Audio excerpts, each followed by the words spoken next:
Saturday, July 11th, sitting on my back porch after those crazy storms yesterday, and I'm seeing people post about missing shingles and stuff.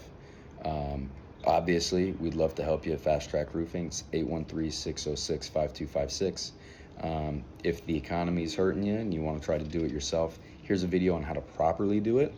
If you don't know what color or brand your shingles are, if you take a picture of it and put it in the comments with the measurement of the full length of the shingle, I can usually identify it for you, tell you where to get it. So if you need a roof or you need a roof repair, you give us a call. If not, watch a video and make sure you're safe up there. First thing you'll want on hand, get you a nice little metal putty knife. This is going to make it really easy to break that factory seal and not damage the shingles. We have our damaged 3 tab here. Okay, so this whole sheet's got to get replaced. We're not just going to replace 1 tab. We're going to have to break the seal on this entire shingle and then also all the shingles above it, because we're going to have to remove these nails because they're in the back of this sheet. Break the seal, take your putty knife, put some pressure on it so it's pretty flat, and just get like that, get under it, move along that tar line and pop it loose. When you pop it loose, you really shouldn't have to bend it any further than this, okay? Don't try to bend it 90 degrees. You're gonna crease it. A lot of these roofers have been coming by, bending them 90 degrees and then telling you that your roof doesn't pass a repairability test. No, you only need 45 degrees, okay? So bend it 45 degrees. As long as you're not seeing any crease up here, you're not having granules all falling off, it's not looking like that right there, your roof's completely repairable. We've broken all of our seals above it so I can see where this sheet starts. So we got this tab,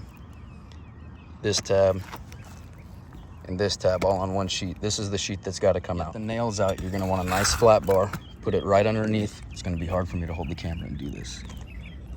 Right underneath it. Get it right underneath that nail.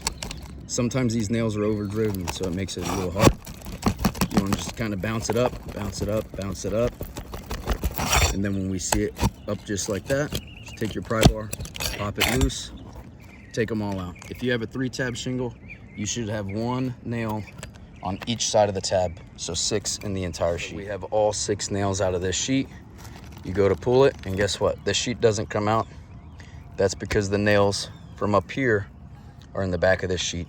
So you also have to remove all the nails 1 row above. Removed all the nails from the shingle above our damaged sheet. Just slide out whole, just like that. Something to point out too, if you lost shingles, you know, we didn't really get that much wind.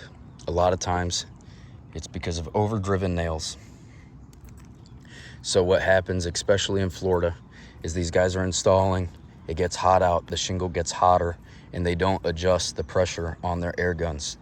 So if you're getting a new roof installed, while they're on it, you know, make sure you ask them if they're adjusting their pressure and making sure they're not getting overdriven nails, because once you have overdriven nails, that nail is no longer holding the sheet, and any wind that gets underneath it can rip it right off. You guys are out inspecting your own roofs, right? You see how this shingle looks good, no granule loss. If you see something that looks like this, like horizontal lines, especially at the top, that's what that is. That's signs of wind lift. So you don't want to pull up on every shingle because you'll break the factory sealant. But if you see signs of wind lift, just give it a tap. And now look, I could tell that this roof has this shingle that was wind lifted. I could see the line.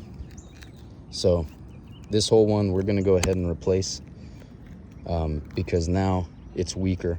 Now you could put a tar line under there and seal it back down. But if this ever comes back loose, this shingle's already been damaged. So we're going to go ahead and replace this one. Now we've got our new shingle in place. First off, you need to make sure that it's the right size. Now most 3-tabs are the same. However, a lot of the builders out here, they use what's called a metric 3-tab.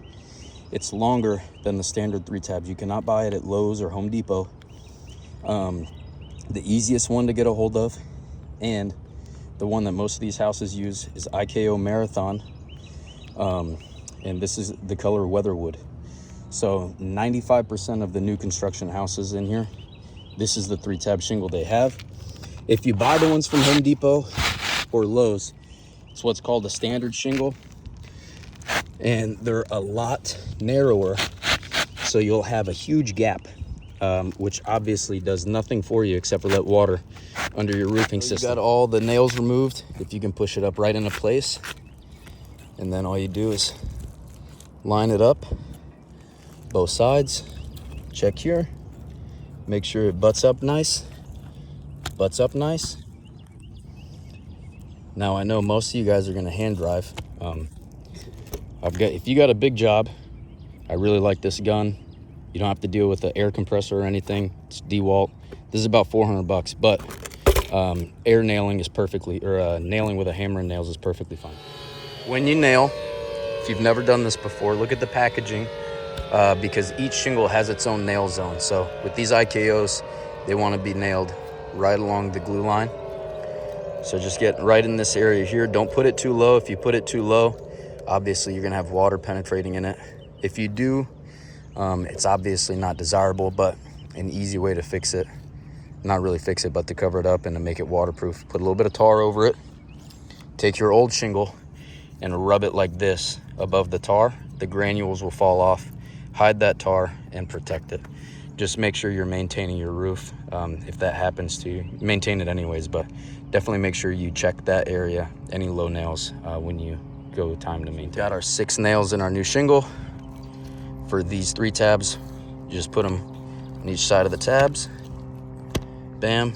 Now we can't forget to re-nail our shingles. When we re-nail above, you do not want to try to use the same holes because then your wind lift resistance is not going to be the same.